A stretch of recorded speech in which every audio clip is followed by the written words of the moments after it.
पिछड़ों का अपमान नहीं सहेगा हिंदुस्तान। और पिछड़ों का अपमान करने का, अपशब्द बोलने का काम ये राहुल गांधी जी और कांग्रेस पार्टी लगातार करती रही है।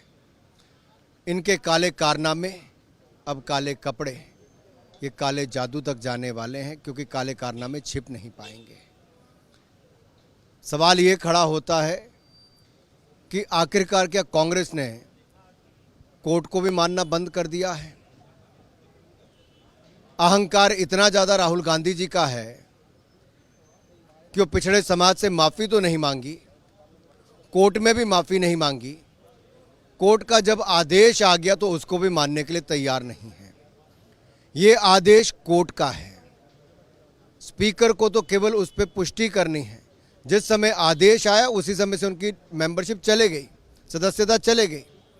अब ये नौटंकी किसके लिए है? एक व्यक्ति के लिए संसद के सत्र को नहीं चलने देते, वो व्यक्ति जो दुनिया भर में जाके भारत का अपमान करता है और वापस आकर वो नहीं बोलेंगे तो संसद नहीं चलेगी। सवाल ये खड़ा होता है कि क्या पिछड़ों को इसी तरह से ही अपशब्द, अपमानित करने का काम कांग्रेस पार्टी करती रहेगी? क्या कांग्रेस काले कपड़े, काले कारनामे करने के बाद पहनती रहेगी?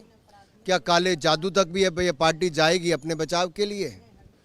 राहुल गांधी सावरकर कभी हो नहीं सकते। सावरकर जी कभी 6 महीने विदेश में घूमने फिरने नहीं जाते थे। हर सेशन के बाद उनको विदेश की यात्रा की छुट्टी नहीं चाहिए थी। वो समर्पित थे देश की आज़ादी के लिए, जेल से ही 14 सालों तक। राहुल जी, सावरकर जी का अपमान तो आपने किया ही। अरे वीर सावरकर तो राहुल गांधी कभी नहीं हो सकते, लेकिन अपनी दादी में भारत की पूर्व प्रधानमंत्री इंदिरा गांधी जी की इज्जत तो बचा लेते, नेहरू जी की इज्जत तो बचा लेते। क्या आपने उनको भी अपमानित साथ साथ कर दिया? अरे 1970 में डाक टिकट आपकी ही सरकार के समय जारी की ही। 1983 में इंदिरा गांधी जी ही प्रधानमंत्री थी जब फिल्म डिवीजन ने सावरकर जी की जयंती पर एक फिल्म 40 मिनट से ज़्यादा की रिलीज़ की थी। इंदिरा गांधी जी ने पत्र लिखकर सावरकर जी के योगदान के बारे में कहा था। राहुल गांधी जी, आप देश में तो किसी को नहीं मानते, कम से कम अपने ही परिवार के, अपनी दादी और उनके पिता यानी कि पंडित नेहरू और इंदिरा गांधी जी को तो कम से कम इज्जत रख लेते। हे प्रभु, यही दिन देखना भारत के लिए रह गया था कि एक परिवार जो अपने आप को इस दुनिया के सबसे बड़े लोकतंत्र भारत से ऊपर समझता है, इस संसद से ऊपर समझता है, देश से ऊपर समझता है, आज वो अपनी तुलना भगवान राम के साथ, उनके परिवार के साथ करते हैं।